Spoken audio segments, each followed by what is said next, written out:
Hey, how are you doing? It's Lukie. Let's go hit the links. Today is a very special day. It's a rainy day, which doesn't happen much in California. And we're going to visit a course I'm very fond of.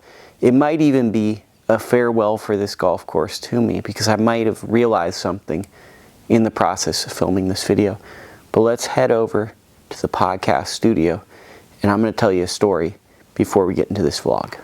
What's up, everybody? It's your good friend Lukie, and now I'm at the podcast studio to tell you a little story. So today, I'm going to be profiling Davis Municipal Golf Course, and it's one of my favorites in Northern California. And why is that? Because I think it's where price meets value. And also, I think it's where you can see really good golfers, really bad golfers, kids. Everybody can go use this course, and I feel like it's very, very welcoming. It reminds me of a place that I played a lot of golf in my life, Buchanan Fields. I can honestly say I've probably played Buchanan Fields for about 25 years of my life now. It's scary to say that, but it really is true.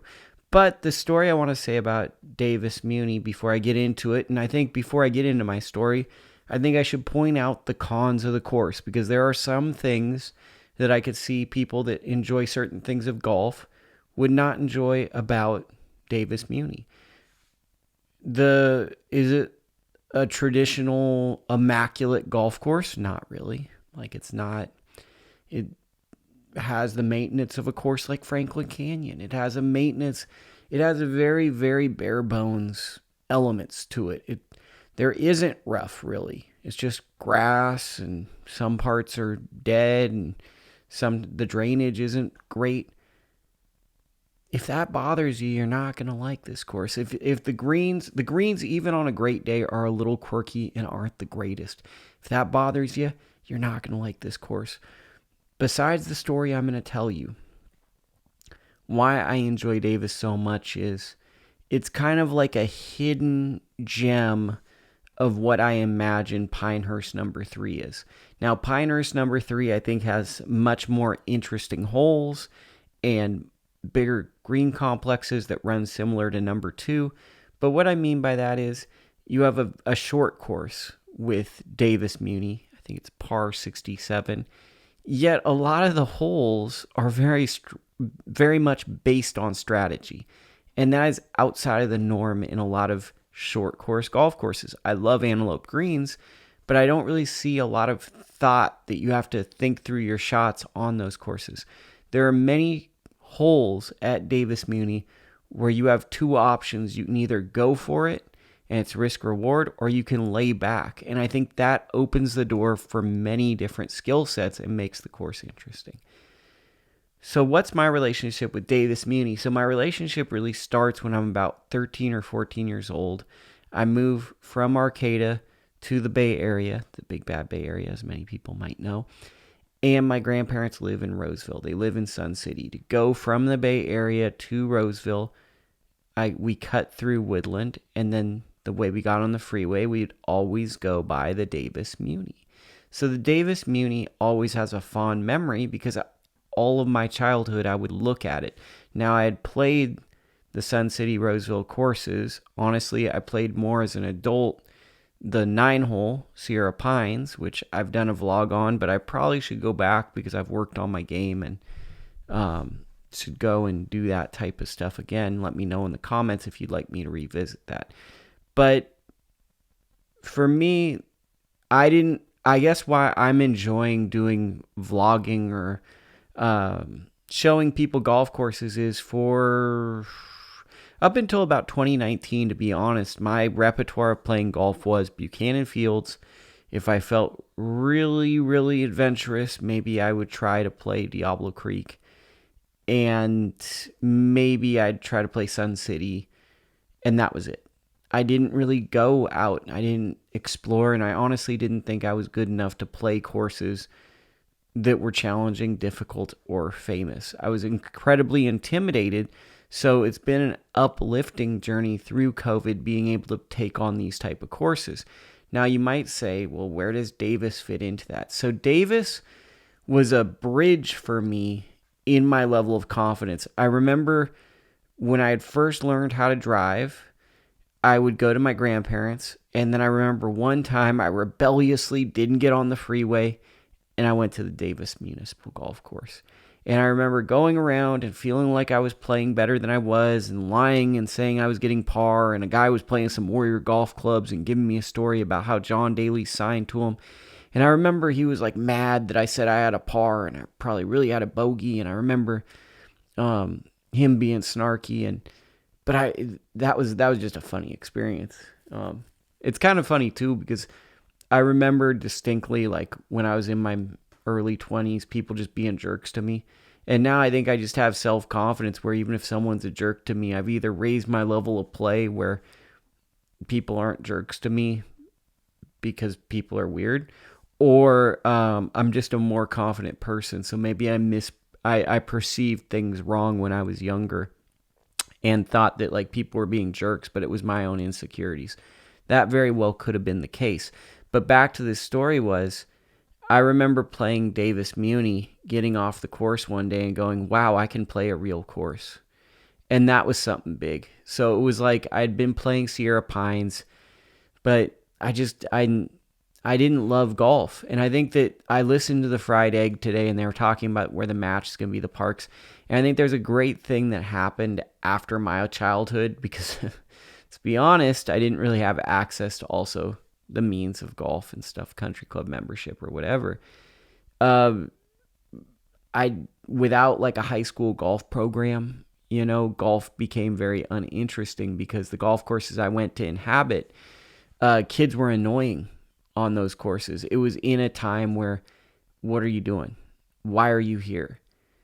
Kids were not supposed to be there. And when Andy from the Fried Egg brought that up, that really brought me back, because when I played the most golf I played as a young person in middle school, I went to Beaupre Golf Course, which I really hope this year I take you guys on the journey of me going back and playing that. Maybe I'll take my wonderful girlfriend with me up there. That would be wonderful. Hit the thumbs up. But Davis was one of the first courses where I really felt like, hey, I could play a big boy course. And now I look back and I go, how did Davis feel like a big boy course compared to Sun City and Timberlake and Timber Creek and all these? I don't know. When you're a young person and you just see things, sometimes you think that things are a bigger deal than they are. But for me, I've always held a fondness to the Davis Muni, because I feel as though it is a lot of stock yardages, and if you play well there, it's basically the same as taking aim at a driving range and hitting stock shots. So I've always been a big fan of this. Now let's add to it the price point. I mean, it used to be $10. Now I think it's $14 for Twilight, $20, and then the cart fee. It really doesn't get above $40. And yes, you can say, okay, that it isn't the most meticulous course, but it's really friggin' fun. It really is fun for what it is. So let's get into this video. Let's watch my golf and all that stuff. And if you see me out there, be sure to say what people always say. Oh, I thought you were better. I thought you were better than this. Your vlogs seem better. That's always a cool one. Also, I think that, they do a little amateur tournament here too. So if you're getting ready in preparation at some point in life to follow that tournament, maybe this is also a good way to look at it, and maybe I can share some of my passions of this course. Okay, so you go through a neighborhood and it dead ends here. The pro shop is over to your right. It's a little barn. There's a driving range, 2 putting greens, one's chipping green. That's the first tee. And then the back 9 is across the street. Here's hole 1. You can definitely get yourself into a lot of trouble. Left is a pasture. Right is hole 9 tee box. I just include that. There's a little water over there. Easy to hit people on this tee box. So if you think you're going right, never hurts to yell 4. Just a pro tip. So this first hole is just very straightforward. Just if you can hit a ball somewhere around 200 yards and keep it in the fairway, you're going to have just a straight shot. I filmed this really bad. I hit it into that bunker. I thought the wind, which is blowing, was going to take my ball a little bit. It didn't. It just went hole high into the bunker. I hit a really good chip, I thought, and then I missed it. So there we go. Second hole is kind of the same process. I can't hit a draw, so it's going to be a big cut, but it's about 300 plus yards, 330 or something. Left is death on this hole. Right hits you into the 8th fairway, and this kind of talks about the strategic nature of this course where, okay, I hit driver. Obviously, it's wet. It's not going the furthest. Have a wedge. Give myself a wedge in. The greens are wet, and I never really liked the greens at this course, so to me, this is just a really fun course to go hit approach shots at and hit drives. I never really mentally can get focused on these greens. 3rd hole is a par 3 that has just a little bit of a lake feature running across it. It also has a bunker. Kind of ends at there's nothing really at the back of it, so you just have like a 2-tiered green sort of. And I hit a really good chip and knocked it in. I also hit another shot just to see what I would have done, but because I'm honest, I'm not even going to show that stuff. So there you go. 4th hole, drivable par 4, but you have to hit a draw, and I can't hit a draw, so that eliminates it. Those trees are where the hole is. This is also going to show you the width of the hole. There's water to your right. To the left is houses and probably out of bounds or a penalty or whatever you want to call it, unless you're in a tournament. I bomb and gouged my way behind this huge tree. If it was like a summer's day, it would have gone a lot further right. And I'm pretty happy with how I hit that because I got over the tree, and that's just mission accomplished. This is filmed terribly. I thought I filmed it like super cool. I thought it was like Wim Wenders, a famous filmmaker, and instead it's just awful. So be sure to be like, why didn't that get filmed right? But I like hearing the car audio, so that's cool. The 5th hole, basically you just don't want to go super right because you'll go in the water, and if you go left you might hit a car, or you're going to be in like basically one of the most unfun chips ever. I hit it hole high, but I was so far right. I had like a 40 or 50 foot putt, and that's just whack-a-mole when you're that far, especially on these courses that have kind of slower greens. You just whack it. Hole 5 to me is a very difficult hole to hit the fairway on. I just drop kicked that. If you've ever played this course a lot in your life, I'm showing you the left-hand side because you pull a drive on this hole at some point, because to the right you're pretty blocked out on being able to hit a good shot in there. I had like a 9-iron in after that drop kick, and I caught that thin, but the greens were so soft that when it hit on the green, it just kind of stopped. Just hit the e-brake and cozied that one up there. Is your boy looking buff? I feel like I might be looking like a stud muffin right now. Am I looking like I do CrossFit? Let me know in the comments. That'd be good. Look at that par. It's a working class par. So this is probably the coolest hole in the course. It's number 7. It's definitely one of the reasons I always come back to it. They have an island green. It's like a 115-yard shot.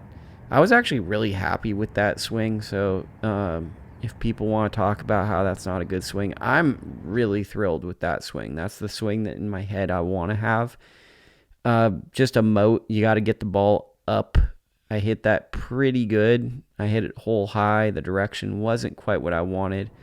And a theme of this early putting on this course, absolutely atrocious filming of the putts, but watch my reaction when I miss. That's a real time. That's a knee knocker. That's the literal definition. Hole 8, Royal Portrush beanie is off, and I somehow stayed alive. There's a lake, and I pulled this, and it was so wet it stayed up, and I caught this a little bit heavy. So basically this is just a hole that's drivable on a warm day, but you just want to go right because left water comes into play. And then I did the stupid thing where I tugged on it and almost hit it into the water. Once again, you're not going to see this, but I actually did a really good 2-putt because I was about a club and a half short because I was that heavy. Hole number 9 is another really fun one. It's a 238-yard par 4, and that means it's pretty much drivable for most people, and there's 2 options you can play. You can play a safe option to the middle of the fairway and then play a wedge in, or you can be like me, a dummy, and hit a 3-wood over the green. To the left is basically a guaranteed bogey, and if you go too far right, you're going to have a really hard second shot.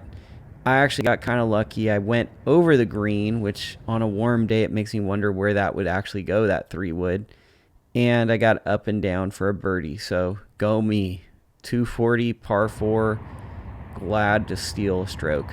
Then we go to the 10th hole, which is the back 9, to be honest with you, is a lot less interesting. There's a lot of times where I'll play the front 9 here, and I just don't feel like playing the back 9. The front 9 is good. So the 10th hole, what you should know is it runs along the driving range, and what I just showed you is something that you'll always experience. You think you get to your ball, and oh, it's a range ball. So I get there in between clubs, but something you should know, especially if you're playing in competition, those trees back there also are right next to water. So if you go long, you're going to put your ball in the water, and you're going to be super bummed. So that's not going to be fun. And check this out. Look at this. This is how you get up and down. Hit a little chip, get the little putter, you know, stand over it. I think I go uno, dos, tres, and then I knock it in. Wow, that is amazing. What is amazing, though, is this shot. This is one of my better shots as of late. I'm so proud of this shot. On hole number 11, I think was a 173 carry 7-iron, maybe 176 in cold weather. And for me, that's really friggin' good. And when you play this hole, it's a mid-iron. You have to get it over that little bit of water. So if you have trouble getting the ball up, remember that. And I was pretty close to getting that in there. And birdie. So there we go. Tweet, tweet. What am I, a tour player? 2 birdies in the last 3 holes. Hole number 12, another one of these holes that's just very interesting strategically, because that whole section is very wide open. It's asking for a right to left shot shape, that old school methodology. And I try to hit driver and like hit an aggressive shot shape and have a wedge in. Instead, I'm kind of blocked out, hit a tree, and this is really, really sick when you have a short, like 290, 310, par 4 that should be kind of gettable, and you're struggling to make par because there's just such a high penalty for not hitting the right shot. The easiest hole in this course to me is the par 5. It's just really short, even on days when it's wet. It was kind of cool today to see. Typically, that's marked as a lake, but right now, due to the rains, that is a lake right now. There's the bunker. It sits about, I think from the blue tees, about 220-ish. So if that's a little far for you, play away from it. I blocked out a little bit, and I took an aggressive line. I'm like, I think I can get it over those trees, and I did. And then I almost hit the group that was a little bit slow on the next tee box and had this 8-iron bump and run shot that I had no clue how to hit, but it turned out really good. So now I'm going to just start doing it. And this green runs front to back like Del Monte, but guess what? It's always super, super slow. And if you land on the slopes, it never seems to run back. And that's like kind of my frustrations with these greens. It gets a ton of play. It serves a great purpose. And you can kind of see how some of the grass is kind of worn out and stuff. You're going there to hit some golf shots. You're not going there to get the most pristine golf experience. This is another great one for me. That's, I think, another 7-iron. About 180-yard hole. I was about 6 yards short, so it probably was pretty comparable to that hole, the shot I hit on hole 11. And once again, this just driving range hole, just can you hit a straight shot that's a good distance? And I got super lucky on this one. Took an aggressive high line. It almost dipped on me, and that dropped. Look at how awesome it looks in overcast. Pretty cool.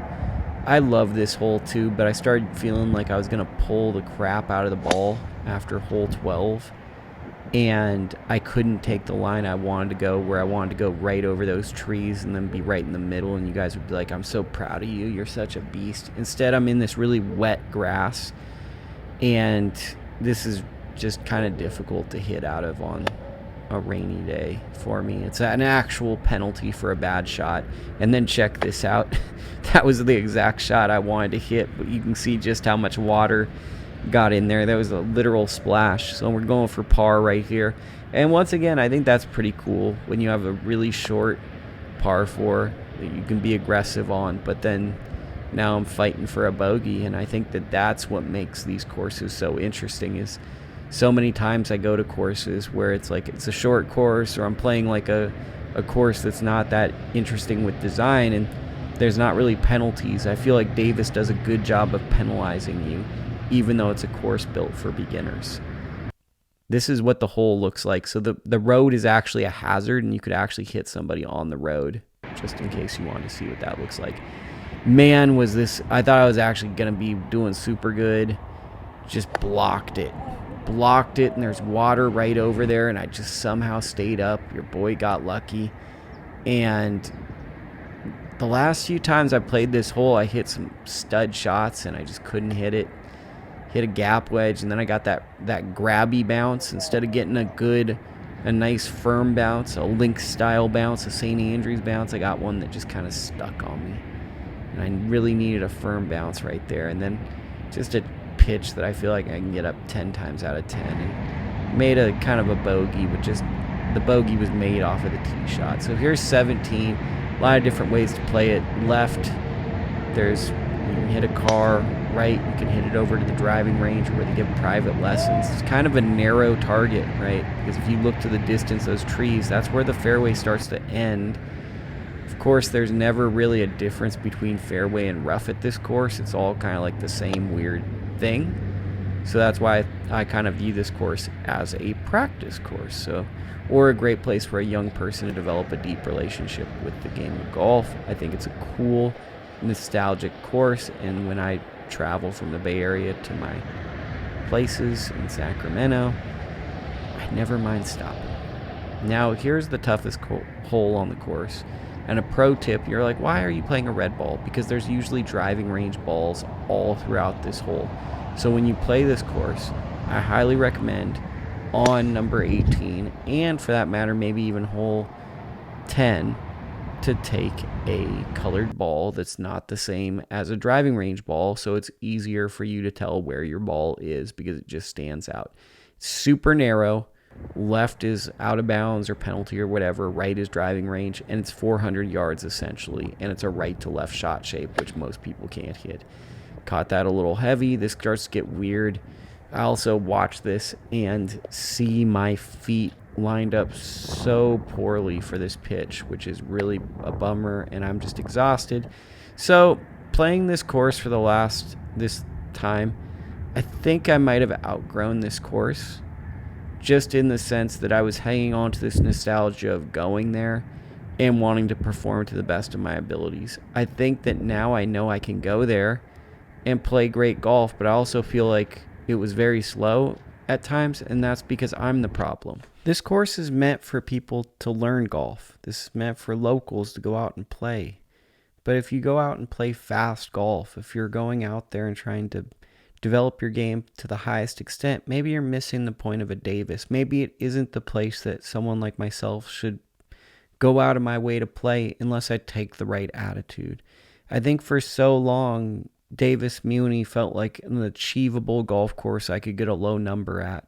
And I think now I know that those numbers exist at any course. And I think I was hanging on to the belief that because I had the distance to make this course short, maybe this course would be that course that could do it for me.